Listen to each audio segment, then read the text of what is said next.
Our session now is an open mic session. We are going to have Lucy, Kate, Kathy, Joel and Rachel. I think there's just a message flagging up as well. Yep, no, that's all fine. So the idea of this is for people to share some of the stories of the work that they've been doing in their own areas, so that you might be inspired, so that you can go to them and say, oh, that sounds great. Can you help me to tell me how you did it so I can make it work for me, just for some inspiration and encouragement. So I will just stop sharing my screen and then Lucy can take the floor.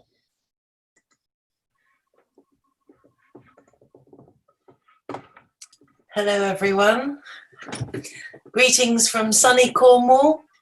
I'm just going to share, hang on, portion of the screen, set up my viewer. Sorry, 2 secs.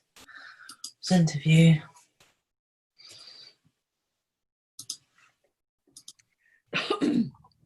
Getting there.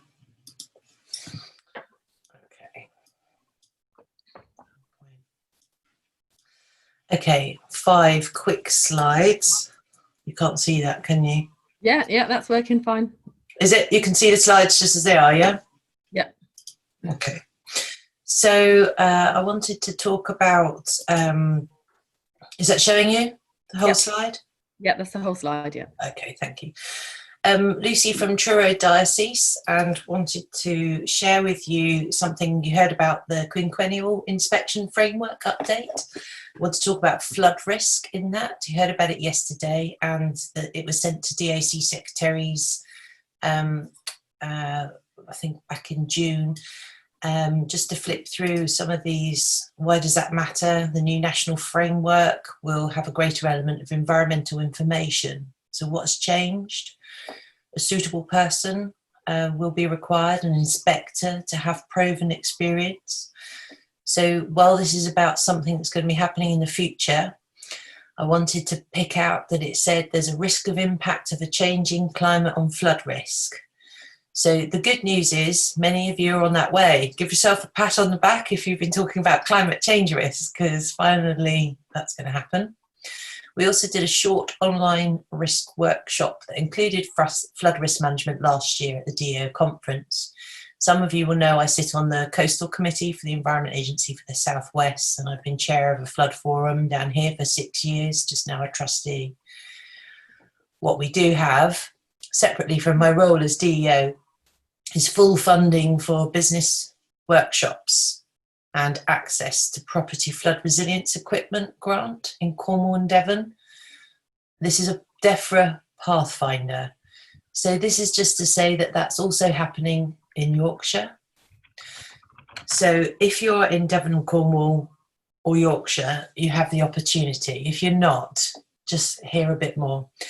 So the Committee on Climate Change, person that wrote the risk assessment, came to Truro. I got him to come down to Truro a few years ago, and you can see the bit in red, up to 500% increase in frequency of heavy rainfall. So when we have those big storms, that's going to increase by that amount. So in case you're not interested, you kind of need to be, if you're on top of the hill and don't think you have a risk, you do. And I wanted to just sort of say what we're doing. We've got 10, can you see the circle? 10 pledges, the Green Church Awards, Eco Church Parish Returns. Those are our cogs. The first cog is the 10 pledges that anyone can have free of charge. I will share that. Anyone that did pledge 3, educate themselves about climate change, went on to easily do more activity after they've done that. It might seem obvious, but unless you ask and be a leader and be a trusted messenger and say, hey, do this, they might forget. So just a quick point. Can anybody remember the February flooding just before COVID? Oh, yes. Okay. While we were in lockdown at the end of April, 1,470 households were still displaced from their homes. Well, we were busy working out what to do. 2 weeks ago, I gave a press release to BBC Radio Cornwall for our project and said, with the hottest sea surface temperatures ever, storms will be commonplace. It will be pure luck if we escape more stress testing this winter with flooding. And then 2 days later, the other storms came, so they think I'm a witch now. But this was to talk about, at the bottom there, if you want help ahead of time for flooding, to get a head up and save yourself some money, if you're in Devon and Cornwall or Yorkshire, there's free help now. If you're not in those areas, and I'm going to put a link to this PowerPoint in the notes in a minute, that bottom small text, your regional flood and coastal committee region, I would recommend as a DEO you get in touch with them and say, is there anything to help us? That's me. Thank you very much. That last point, you said you were going to send a link to the slides? Yep. That's great. So someone was asking in the chat about having the slides, so that's the answer to that. That's lovely. I think we've got chance for a couple of minutes. If anybody wants to ask Lucy a quick question before we have to move on to the next one, then we've got just a moment to write something in the chat.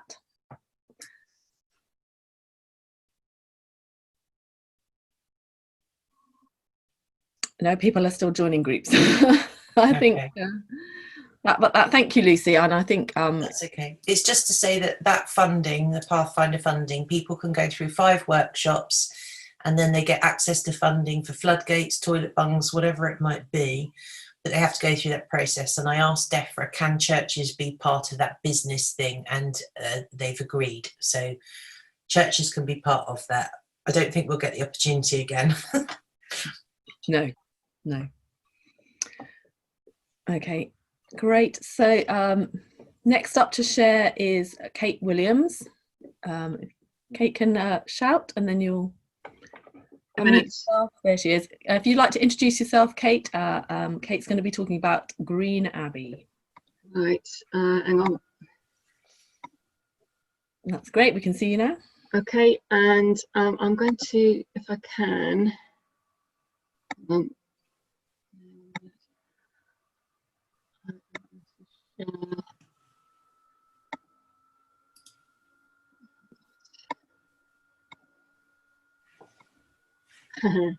okay, never mind the screen share because that's just taking too much time. I was going to show you our Facebook group for Green Abbey. I'm going to tell you the story of this I'm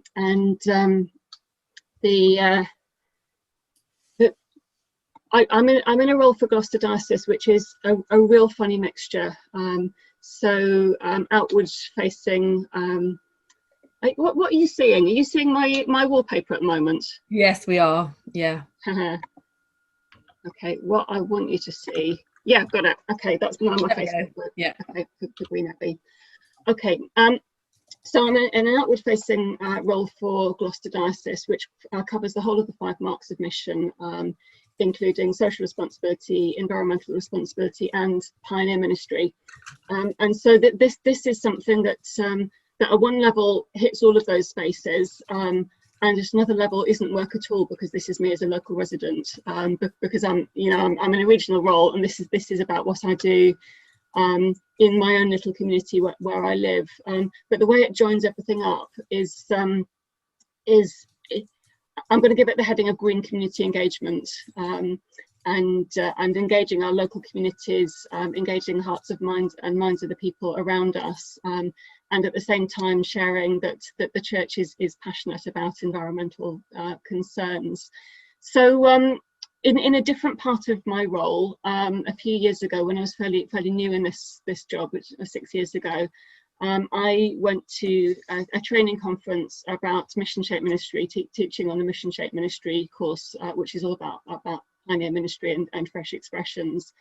And we did a kind of a prayerful exercise at some point during that conference about what we personally are called to do, which is kind of in some way in the pioneering ballpark.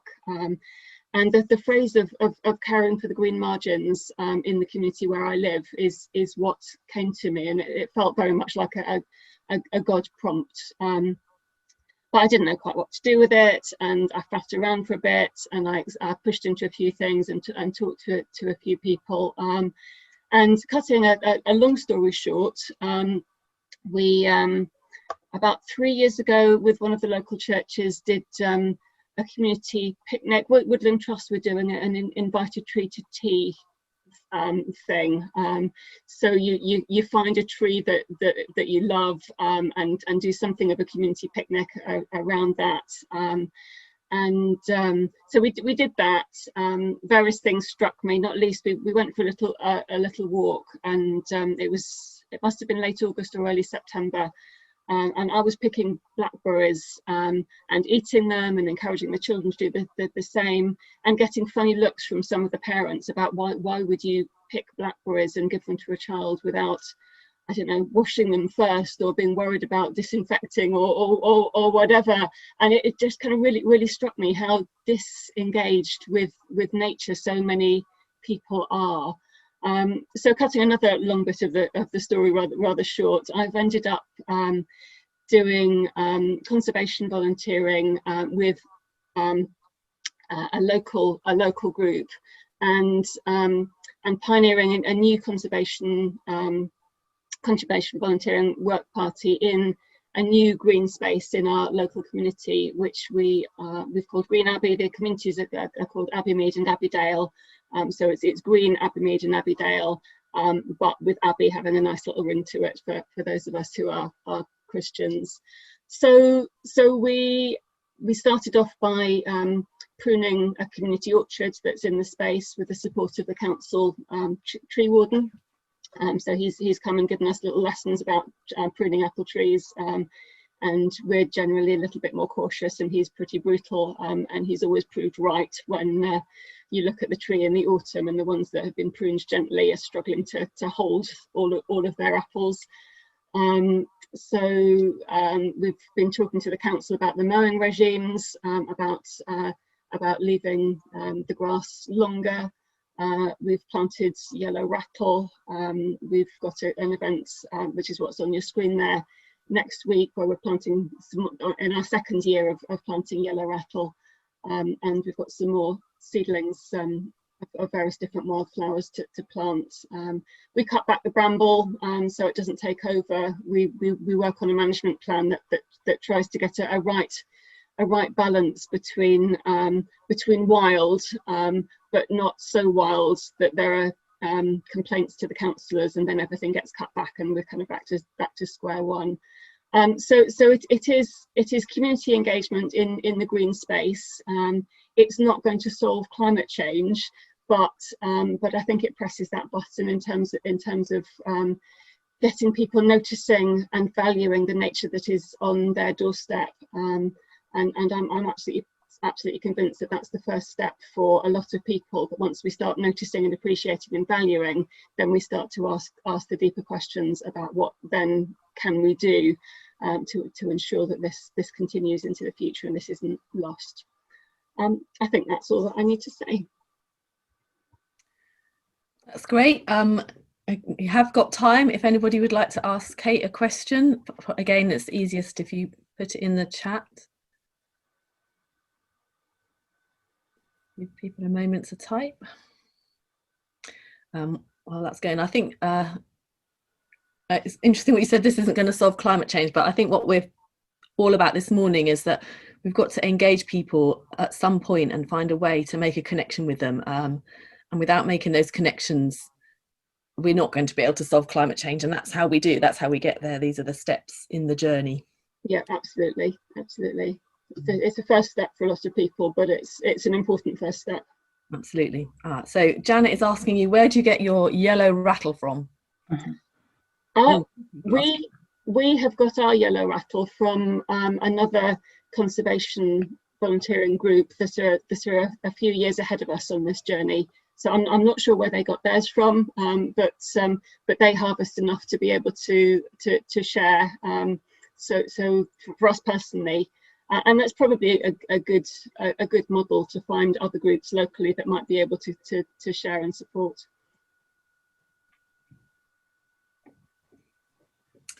Okay.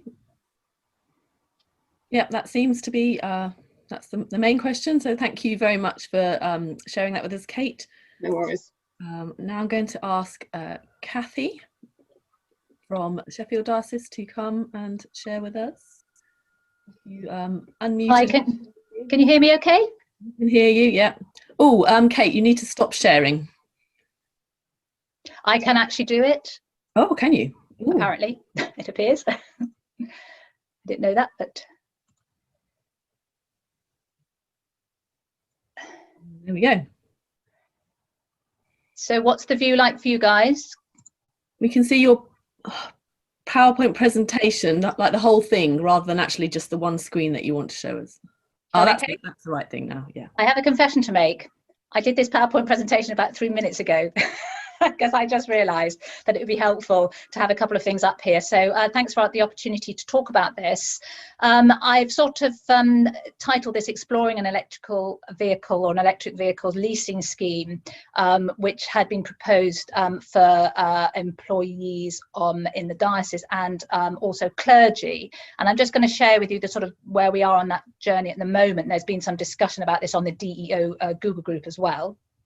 So I was handed over this possible scheme by one of the diocesan staff who was moving on to another post nationally, and he told me that there'd been lots of discussions with Octopus. It was an exciting opportunity for us to provide an opportunity for a salary sacrifice scheme for clergy and other staff to pay monthly and have an EV.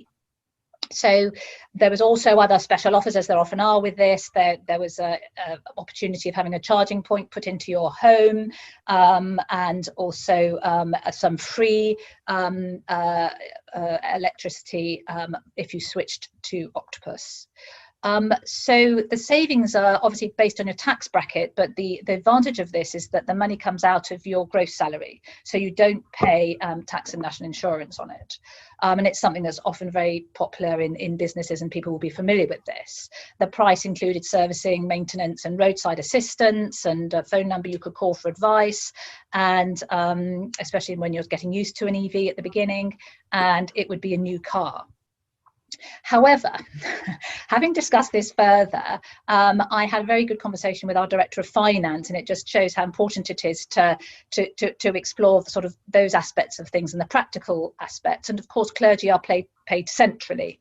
And we've had some emails which have been really helpful from the team, which have basically said, and if I just end my slideshow, I can show you, I think, where we are with these.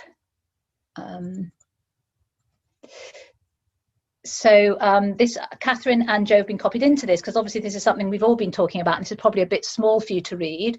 The commissioners are responsible for payroll of clergy. For stipendiary clergy, we'd have to look to setting the scheme up ourselves.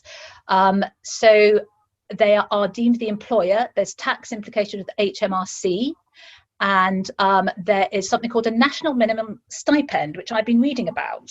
And there is a committee called the Remuneration and Conditions of Service Committee, which is a committee of the Archbishop's Council. And there's a stipend that is set regularly for clergy, and all the pension arrangements and things are set by that committee. So he's very reassuring. She's not refusing to do the scheme, but we need to talk about it, and it would need to be central. And of course, as these things often are, is maybe a little bit more complex than it might seem at first look. But what I was really happy to see is that the somebody called Patrick Shorrock from Clergy HR, somebody who's head of tax, and Natalie Stewart, who's head of financial accounting operations, are happy to open up this discussion further. So I'll just get rid of that, and I'll just stop sharing. So in conclusion, I think this is a really exciting opportunity. Bishops can have EVs, I've discovered, which are central from London, but they lease them, but they're not salary sacrifice. So that is something that's available for them. I think all of us know that if we're going to reduce our carbon footprint, we do have within the definition of net zero clergy travel on business, and also, oh yes, good point, e-bikes, thank you. I know there's been discussion about that as well. I'm going to make a note of that because that was something on my mind. We should definitely add that in.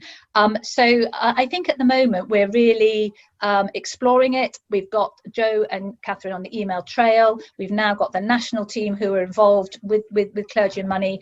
And I think if the church is really committed to reduce our footprint, then this is something that's a practical help. If I have got another minute, Joe, just to show something. So I'm just going to show you actually, where am I? Some of the information from Octopus, and bring that up. It's unfortunately just underneath the toolbar, and I can't get it. But there's various cars available. For example, the Nissan Leaf, you know, some of these are about £200 or so a month. So actually for less than 10 quid a day, you can lease one of these electric vehicles.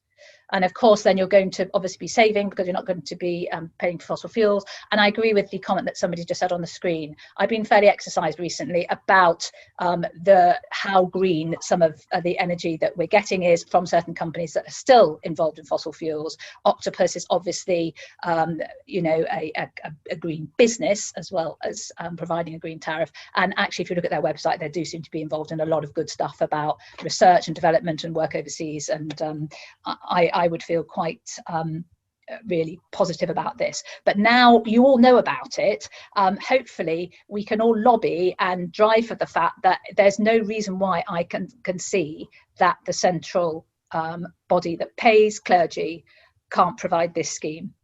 So watch this space, I think, is what I finished on, and we'll update you via the DEO Google group and other things. We'll see how we get on. But the devil's in the detail, I think, and we're going to keep pushing. So that's what I've just chatted to Joe, saying we'll keep pushing on the door and see if we can get people to commit to this. Thanks, Kathy. There's been a few things coming through on the chat, mostly which are answered. But there was one question about how did you find out that the bishops can have an electric vehicle? Is that something that you... It's in my email, because when I wrote my initial email, I'm on the DEO network. The administrator for the Bishop of Portsmouth is on it, and I said, by the way, is this available for bishops? Because I was thinking about our bishop and would he be able to have an EV? And obviously we've got another bishop, Canon Sophie. We're very blessed to have her joining us soon. So and they said that they can have EVs centrally. So that's another thing to maybe explore, encouraging your bishop to lead by example and have an EV, and I know many of them already do. Okay, so that's in the Google group somewhere. Yeah. Okay. Yes, lovely. please. Great. I think we're going to have to move on now. So I'm now going to introduce Joel, who is a guest this morning. He's an ex-colleague of mine from Christian Aid, and he's very delighted to be here. So over to you, Joel. You can explain what you're going to talk about.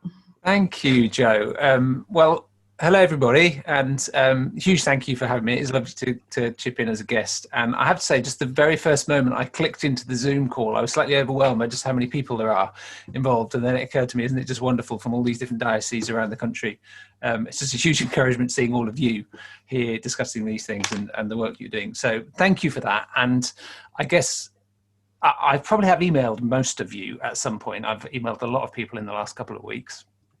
And I thought, essentially it's just an opportunity to put a face to an email and maybe just highlight one or two things about the Doxicology new collection of songs that I've told most of you about. I'll put some links in the chat in a minute, just in case you haven't had an email about it, and you'll be able to find out. But this is what we call 13 Songs of Creation, Ecology and Christian Hope. I'm part of Resound Worship, and we're a group of UK-based songwriters. We're also a charity. And one of our particular things is we try and write the songs that other people aren't writing. And you'll see that if you look through some of our material. People often come to us, not for the big worship anthems, but for specific songs. They think, oh, I need a song on, and then I'll come look on our website, and increasingly they might find it. And one of the big gaps that we have seen, and I don't need to tell you, is songs that speak about creation, the climate, and actually, really importantly, eschatology, the kind of our hope, in a concrete biblical way, which actually is, sort of true to the Bible, and actually speaks something into our current situation. So we thought, well, let's try and take this on. So we set about writing these songs. We got ourselves lots of articles from various sources, tried to read up, tried to learn about it, because we're aware that like lots of people were sort of catching up theologically on it, and then went through this huge process which included gathering songs from all around the world and distilling them down to this final little collection, and that's the Doxology collection. So in a sense, I'm just doing a bit of an advert here, but a couple of things I suppose are worth saying are, most churches are still obviously meeting online at the moment. So one of the things we've done historically, and we've especially done with this, is there is a video for every song. And in a sense, online, there's no better time than now to introduce new songs, because you don't really have to worry about how people are singing them in the kind of online experience. It's a great opportunity to do it, but we have videos, and what we don't do compared to some of the bigger publishers and so on is we won't make claims on your Facebook or your YouTube feeds and shut them down. It just won't happen, because we're not enrolled in those schemes. So we know that we don't do it. So yeah, I kind of really wanted to highlight those videos to you. Also to say that we, as churches do begin to meet more often, though the songs are very much in the contemporary worship genre, and that's partly because that's where we're from, but it's also where the gap really is. There are some decent hymns out there, but it really is next to nothing in terms of the worship songs. They do also come with piano scores and SATB choir arrangements and so on. Some of them really lend themselves beautifully to choir singing them as well. So there's kind of a range there, and some, if you've got violins and trumpets and other things, we've got C and B flat instrument parts. So we just try to make them very usable for people. And the other thing is to say that, we're a charity. We're pretty generous with our permissions. So if you are doing something on a diocesan level, or a particular kind of online service, or running an event, or want to post stuff out with lyrics or videos in and things, we do get in touch with us, because generally speaking, we'll usually say yes, and we'll make it as easy as we can for you. We do rely on income from CCLI and churches actually singing, but other than that, we try to be quite generous, and we're keen to contribute to things. So I would love to rock up either online or in person when we're able to, and contribute something to anything you're doing. We also have our little book, which is just the distinctive of this. We did 13 Bible studies to go with the songs, and the sort of distinctive of this is not that it's not a book on creation care or on ecology, but we just try to find that intersection between ecology and worship, which is the whole doxology idea, and just explore that from a biblical basis. We have some great contributions from some of us, and from some kind of bona fide experts and scholars and practitioners. And then, if I may, the final thing to say is that there are lots of churches, I think, would love to have something to sing about this kind of thing. But the truth is that vast majority of people who choose music in church just go back to the same 2 or 3 sources all the time. And they will say, there aren't any songs on X, or there aren't any songs on Y. Well, there are now some songs on this. But without a bit of help getting that word out to people, they will continue to look at all the normal sources and I might never see it. So we really appreciate your help when it comes to getting the word out, and so that that's why I've sent things out to lots of you.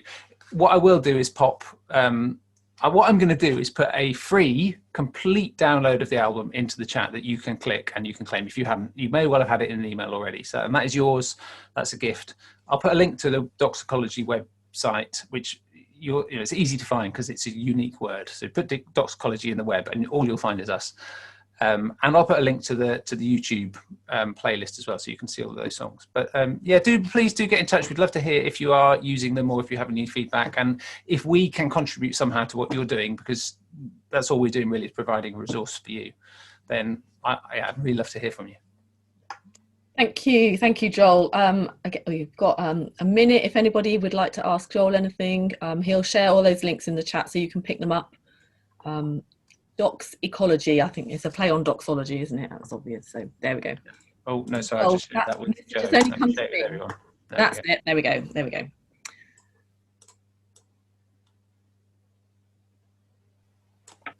Okay. So now I've got 2 more contributors and we've got 10 minutes left, so that's looking perfect. Rachel is going to talk to us a little bit about the planning she's doing for an Eco Church event. Hi everybody. Well, the good news is that I'm going to tell you about a conference coming up where you'll be able to hear Joel. So that's really wonderful. So I hope you can all see the screen with our conference flyer on. It's an online conference, Eco Church Working Together to Net Zero. So this online conference is for churches of all denominations to explore how Eco Church can help them cut their carbon and care for creation. And it's being organised by the Church of England, Arusha, and hosted by the Diocese of St Albans. But it's open to everyone and anyone across the country and beyond. And we'd really appreciate your help in publicising this. We have a fantastic programme, including excellent speakers. Helen Stevens from Arusha will be explaining the principles behind Eco Church. Catherine and Joe will be speaking on the practical paths to net zero and climate change as an issue of social justice. Caroline Pomeroy will be explaining the 360-degree carbon footprint tool, and our DAC expert team will be looking at detail at the practical issues and how churches in our diocese have been tackling this. We have an energy question and answer session with a renewable energy expert, a speaker from the Department of Energy, and an energy expert from our DAC. And as our conference is being hosted at All Saints Church, Leighton Buzzard, where they had an earthquake earlier this week, believe it or not. It's a beautiful historic church, but one which is very active as an eco church, very much involved in the local Green Christian Ecology Group and in the Low Carbon Town Initiative. So those aspects will be explored further. And as it has a wonderful churchyard with beehives and badgers and bats, there's a workshop from our Living Churchyards officer on the importance of trees, whether we should keep them, whether we should fell them, their general importance for biodiversity. So I think this flyer is going to be shared with you after the conference, and if you could share them as widely as possible, because we're really good speakers and they deserve a good audience. So thank you very much. Thank you, Rachel. A couple of questions. Can you put a link to the event in the chat before you go? Or yeah, is it going to be recorded? Will people be able to find it afterwards and listen to it? Yes, they will. Yes.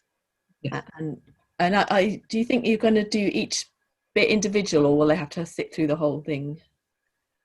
No, there'll be separate Zoom links for each session. So if you couldn't attend for them, or if you could only attend for one workshop or something, that would be fine. Okay, so you can join each little part and listen to each little part later afterwards. And there was another question. Oh yeah, is there a maximum capacity? Not that I know of. It'll just depend on the what kind of package you have with Zoom, won't it? But yes, yes, they're paid accounts, so that's it.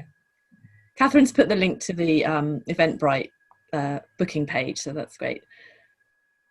Anyone else got anything they'd like to ask Rachel? Thank you for sharing, Rachel. No, I think that looks like it. So this is hopefully the first of a few of these kinds of events that we're going to have, and they'll be online until such time as we can have them in person. So watch this space. And then our final contributor to this little session is Hannah, who's going to talk about Climate Emergency Toolkit. Is that right? Yeah, that's right. Yeah, so this is a project that I work for Tier Fund. Sorry, introduction. So I'm a interloper here today as well. But Tier Fund, we had a conversation at the beginning of the year with a couple of other agencies like us and people like Arusha, Christian Aid, and this was on the back of an idea that was brought to us by Mark Powley, who some of you might know, who is heads up a theological college in Leeds, about the fact that no churches had officially declared a climate emergency in the UK. So there's you know, all kinds of organisations and hospitals and universities and schools. Lots of people have declared climate emergencies over the last few years, but no churches had added themselves to that list. And so we started talking about you know, what kind of resources were maybe missing that brought the emergency language into church around climate, and also had that kind of thing where churches were influencing people around them around the environment. So we've come up with this idea called the Climate Emergency Toolkit. Most of the time and effort has been put in by Tier Fund, but it's definitely had lots of input. One brilliant inputter has been Jemima Parker, one of yours, who is here today. And so we've been just trying to work out how, because obviously there are brilliant tools out there like EcoChurch, and you know, the stuff that the Church of England are putting out on getting people down to climate, to carbon zero. All of those are brilliant resources that we will be able to point to from this toolkit, but it's kind of topped and tailed by this request for churches to declare or recognise a climate emergency and make that a public declaration as a church.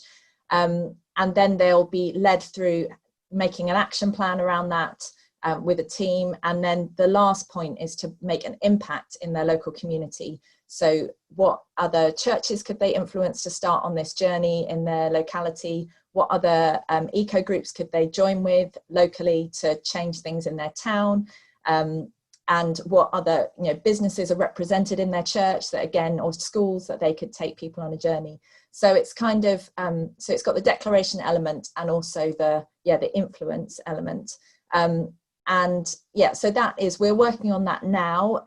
It should be live end of this month, beginning of next month, but we're kind of looking to get a few churches on board between now and Christmas to have declared and to have started to tell their story on the website. So we'll have blogs of people's stories on there so that people can actually see how to make this work for them as a church. And then in January, we'll launch it a bit more widely and loudly.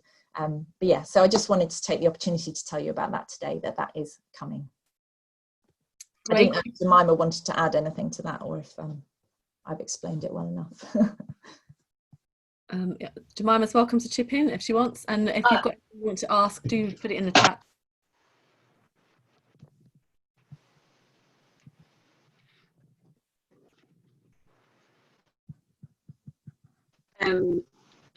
Just a quick chip in that I think this really picks up on what Bishop Richard was saying. This is a real opportunity for churches to be equipped to do that missional task, showing our integrity and being leaders in the community. So this is takes churches a kind of step further in recognising that there is a climate emergency and being missional, being the good news in our communities. Thank you. Thank you. Kate's asking, how does the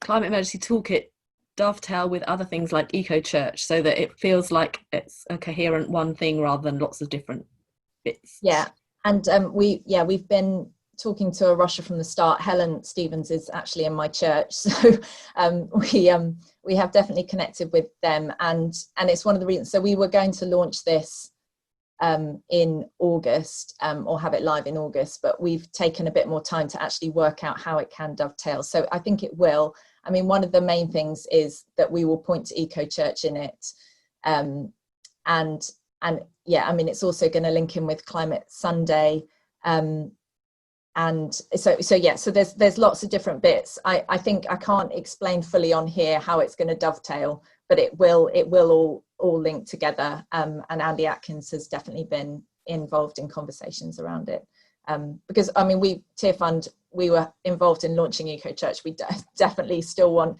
as many churches to do that journey as well, and so that could be, I mean, a way that a church could make their action plan is just to do EcoChurch. That could be the way that they choose to do it.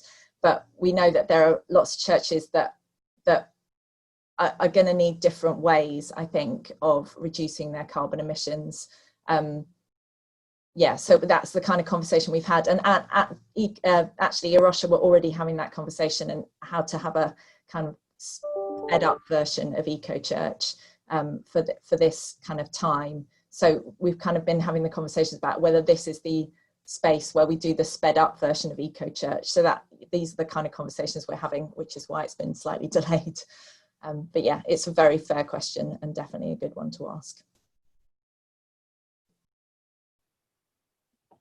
Okay, someone's saying that it fits well with the community and global aspect of eco-church, which is, yeah, it would fit there very nicely. Yeah. Yes. Lovely. So thank you everyone who has contributed. That was a whistle-stop tour.